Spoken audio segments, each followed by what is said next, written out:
अजीम पीछे कर ले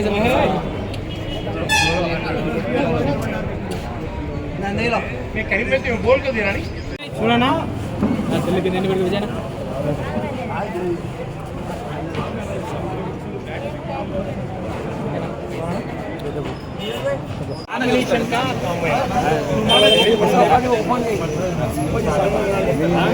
बाइक वस्ता నేనే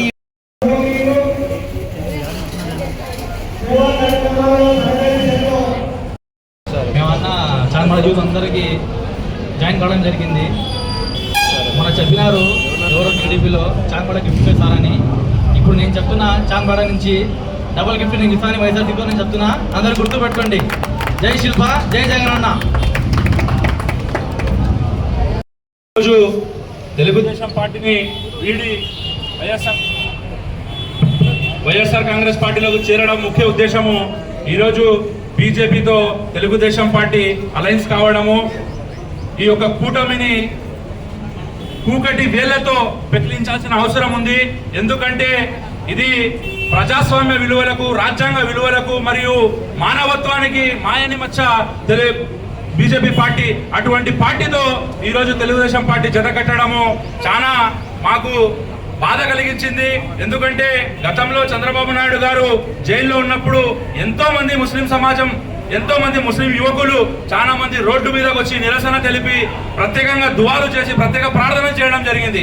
కనీసం మానవతా దృక్పథం లేని ఈ చంద్రబాబుకి ఖచ్చితంగా బుద్ధి చెప్తామని తెలియజేస్తూ, అదేవిధంగా ముస్లింల ప్రాబల్యం ఉన్న ధర్మవరం మరియు ఆదోని జమ్మలమడుగులో బీజేపీకి సీట్లు కేటాయించడం జరిగింది.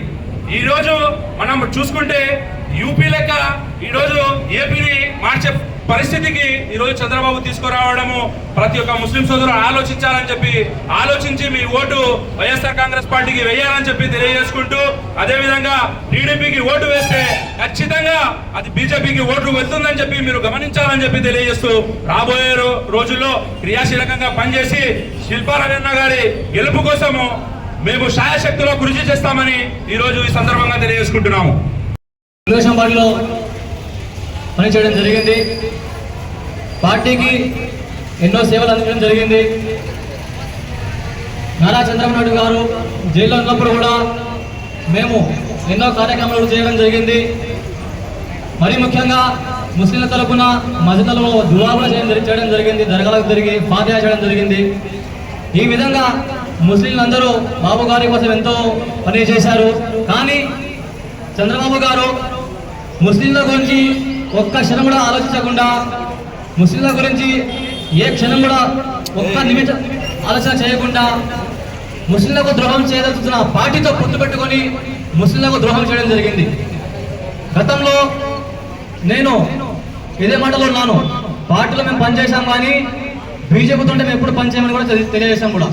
కాబట్టి బీజేపీతో పొత్తు పెట్టినప్పటి నుంచి మేము ఇప్పటి వరకు ఏ పార్టీలో మేము జత కాలేదు, కాము కూడా. ఎందుకంటే మనకు ముందు మన జాతి ముఖ్యం, మన దేశం ముఖ్యం. కాబట్టి మనము వేసే ఓటు ఎవరికి వేయాలని కూడా ముస్లిం సమాజం మొత్తం ఆలోచించాలని నేను కోరుతున్నాను. ఈరోజు ముస్లిం సమాజము దేశం కోసం ఎన్నో ప్రాణత్యాగాలు చేయడం జరిగింది. అలాంటి ముస్లిం సమాజాన్ని టార్గెట్ చేస్తూ, ఒకే వర్గాన్ని టార్గెట్ చేస్తూ బీజేపీ తన పాలన పరిపాలిస్తుంది. అలాంటి పరిపాలన మనకు అవసరం లేదు. మన దేశంలో, మన రాష్ట్రంలో హిందువులు, ముస్లింలు, క్రైస్తవులు అందరూ భాయిగా జీవిస్తున్నారు. అలాంటి ప్రేమ అనురాగాలు ఉన్న మన రాష్ట్రానికి విషపు రాజకీయం చేయడానికి బీజేపీ వస్తుంది. అలాంటి బీజేపీకి ఈ తెలుగుదేశం పార్టీ పొత్తు పెట్టుకోవడము ఎంత దారుణమైన చర్య అని నేను తెలియజేస్తున్నాను. కాబట్టి సోదరులారా, మన రాష్ట్రంలో ప్రేమ అనురాగాలు అందరూ బాగుండాలి, అందరూ ముస్లిం హిందువులు భాయిగా కలిసి ఉండాలంటే జగన్ రాజ్యం రావాలి, మనమందరము సదస్యంగా ఉంటామని తెలియజేస్తున్నాను. ఇంకో విషయము, ఇలాంటి మంచి పరిపాలన అందించాలంటే ముందుగా మానవత్వం ఉండాలి. ఆ మానవత్వం అదనేది బీజేపీతో లేదు, బీజేపీతో పొత్తు పెట్టిన టీడీపీ కూడా ఉండదు అని తెలియజేస్తున్నాను. కాబట్టి రాబోయే రోజుల్లో మంచి పరిపాలన ఉండాలా, అందరూ కలిసిమెలిసి ఉండే పరిపాలన రావాలంటే జగన్మోహన్ గారు సీఎం కావాలా, అందరికీ మేలు జరుగుతుంది. ఇంకో విషయం తెలియజేస్తున్నాను.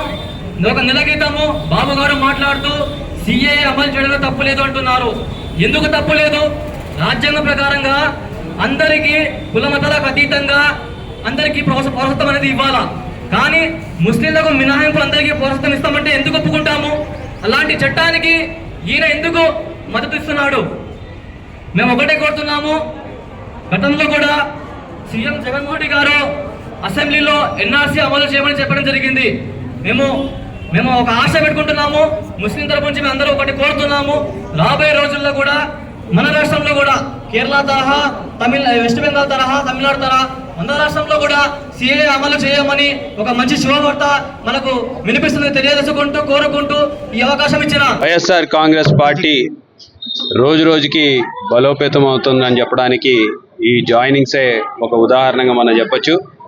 మరి ఈరోజు కూడా తెలుగుదేశం పార్టీ కోసం ఎంతో కష్టపడి అకుంఠ దీక్షతోటి వీళ్ళందరినీ కూడా ఎప్పుడు ధర్నాలు కావాలన్నా, ఎప్పుడు దీక్షలు కావాలన్నా, లేకపోతే ఎవరైనా అరెస్ట్ అవుతే రోడ్ల మీద ధర్నాలు చేయాలంటే వీళ్ళని వాడుకొని రోడ్ల మీద వీళ్ళని ముందు పెట్టి వాళ్ళందరూ కూడా వెనకలుండి ఈనాటి వరకు పోరాటాలు చేశామని చెప్పుకున్నటువంటి పెద్దలు ఈరోజు వాళ్ళు చేసినటువంటి మోసాన్ని పసిగట్టి మమ్మల్ని మోసం చేస్తున్నారు, మాకు న్యాయం జరగదు తెలుగుదేశం పార్టీలో అని చెప్పి నమ్మి ఈరోజు మన వైఎస్ఆర్ కాంగ్రెస్ పార్టీలోకి రావడం నిజంగా చాలా చాలా సంతోషకరం. ఎందుకంటే ఈరోజు ఒక ముసుగు తొడుక్కొని ప్రజలని వాళ్ళ అవసరాలకు తగ్గట్టుగా ఒక్కొక్క చోట ఒక్కొక్క రకంగా ఈరోజు ఆ కూటమి సభ్యులు ప్రవర్తిస్తున్న తీరు మీరు చూస్తున్నారు.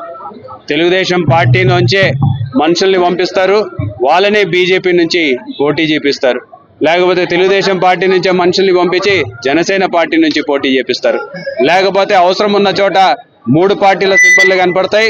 లేకపోతే కొన్ని చోట్ల నంద్యాల లాంటి చోట్ల 3 పార్టీలు కాదు, కేవలం 2 పార్టీలే పొత్తులో ఉన్నట్టుగా వాళ్ళు ప్రచురించుకుంటారు. మొన్నటికి మొన్న జనసేన పార్టీ నుంచి కూడా చాలా మంది సభ్యులందరూ కూడా పార్టీని వదిలేసి రావడం జరిగింది. ఈరోజు తెలుగుదేశం పార్టీలో గతంలో కేసులు పెట్టించుకొని కష్టపడి పనిచేసి పార్టీ కోసం వాళ్ళు పోరాటం చేస్తుంటే కనీసం వాళ్ళని సంప్రదించకుండా వాళ్ళ భావాల్ని, వాళ్ళు వ్యక్తపరుస్తున్నటువంటి భావాలని వాళ్ళకి గౌరవం ఇవ్వకుండా ఈరోజు తెలుగుదేశం పార్టీ తీసుకున్నటువంటి నిర్ణయాలకి వ్యతిరేకంగా ఈరోజు ఇంత భారీ ఎత్తున అందరూ కూడా పార్టీలో చేరడం నిజంగా మేము ఒకటే చెప్తున్నాం, ఈ పార్టీ అందరిది, నా ఎస్సీలు, నా బీసీలు, నా మైనార్టీలు అని చెప్పేసి, నా ఎస్టీలు అని చెప్పే గొప్ప నాయకుడు జగన్మోహన్ రెడ్డి గారు ఈరోజు పదవుల్లోనే కాదు ప్రతి దాంట్లో కూడా ఒక 50% రిజర్వేషన్లా కల్పించి ఓటు బ్యాంక్ రాజకీయాలు కాదు మనకు కావాల్సింది. ఎలక్షన్స్ వచ్చినప్పుడల్లా ఓటు బ్యాంకుల్లాగా చూడటము తర్వాత వదిలేయడం కాదు కావాల్సింది. వాళ్ళని సముచిత స్థానం కల్పించాలి, వాళ్ళని కూడా పైకి తీసుకురావాలి అని చెప్పేసి ఒక భరోసాతోటి ఈరోజు ముఖ్యమంత్రి గారు పనిచేస్తున్నటువంటి తీరు మరి గతంలో మీరు గమనించారు. ఇదే నంద్యాలలో ఇదే తెలుగుదేశం నాయకులు ఇదే పిల్లల్ని అందరినీ కూడా ముందు పెట్టుకొని యువకులు అందరినీ కూడా రెచ్చగొట్టి రోడ్ల మీద ధర్నాలు చేపించి వైఎస్ఆర్సీపీకి వ్యతిరేకంగా ధర్నాలు చేపించి నినాదాలు చేపించి ఎంత భారీ ఎత్తున వీళ్ళకి అభద్రతా భావాన్ని కల్పించారో ఆ రోజు ఎంత భయపెట్టారో మీ అందరికి కూడా తెలుసు.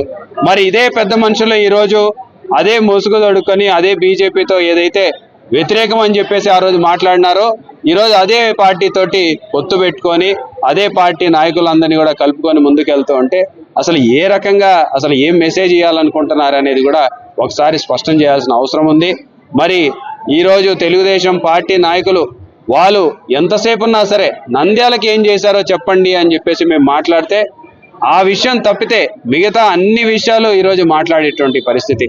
రాజకీయాలంటే ప్రతిదాన్ని కూడా కులము మతము రాజకీయం చేయడం కాదు.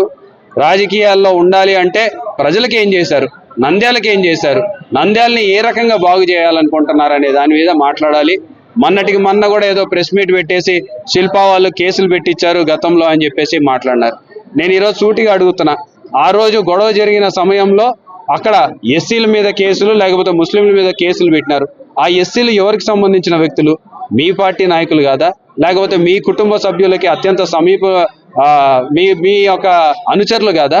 ఆ రోజు ఎస్సీలు మీ అనుచరులే, మరి ఇటువైపు కేసులు పడినటువంటి మైనార్టీలు 2 వర్గాలు కూడా మీ వాళ్ళే.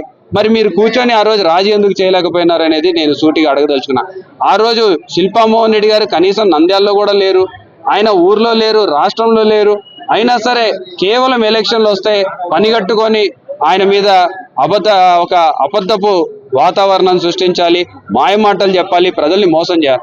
ఈరోజు నేను అడుగుతున్నా, ఆ ఎస్సీలు మీ వాళ్ళు కాదా? ఈ రోజు కూడా మీ పార్టీలోనే ఉన్నారు, ఈ రోజు కూడా మీకోసమే కష్టపడి పనిచేస్తున్నారు. ఆ మైనార్టీలు కూడా మీకోసమే పనిచేస్తున్నారు. మరి మధ్యలో మేము కేసులు పెట్టారు, మా నాన్నగారు కేసులు పెట్టారని చెప్పడం ఎంతవరకు సమంజసం అని చెప్పేసి అడుగుతున్నా. నిజంగానే మేము తప్పు చేసింటే మీరు మా మీద ఎందుకు యాక్షన్ తీసుకోలేకపోయినారు? మీరు 2 సంవత్సరాలు అధికారంలో ఉన్నారు, మంత్రిగా పనిచేసినారు. మరి మేము తప్పు చేసింటే మా మీద యాక్షన్ తీసుకోవాల్సింది, మమ్మల్ని జైలుకి పంపించాల్సింది.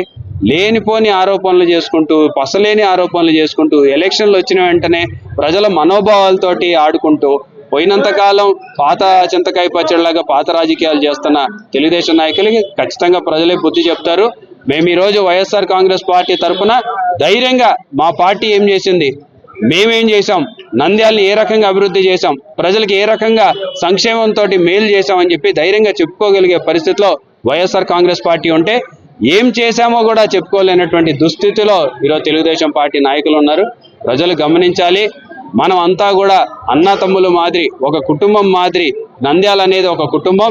దీంట్లో ప్రతి ఒక్కరం కూడా అన్నతమ్ముల మాదిరి సోదర భావంతో మెలగాల్సిన పరిస్థితి. ఆ వాతావరణాన్ని నంద్యాలలో మనం సృష్టించాం. వైఎస్ఆర్ కాంగ్రెస్ పార్టీ ఉన్నన్నాళ్ళు, మేమున్నన్నాళ్ళు అదే సోదర భావాన్ని నంద్యాలలో కొనసాగుతుందని చెప్పేసి కూడా తెలియజేసుకుంటూ, భవిష్యత్తులో కూడా మా ఇంటి తలుపులు ఎప్పుడు తెరిచే ఉంటాయి. ఏ సమస్య ఉన్నా సరే మీ సమస్య మా సమస్యలాగా భావించి మీ అందరికీ అండగా నిలుస్తామని చెప్పేసి కూడా తెలియజేసుకుంటూ సెలవు తీసుకుంటాం.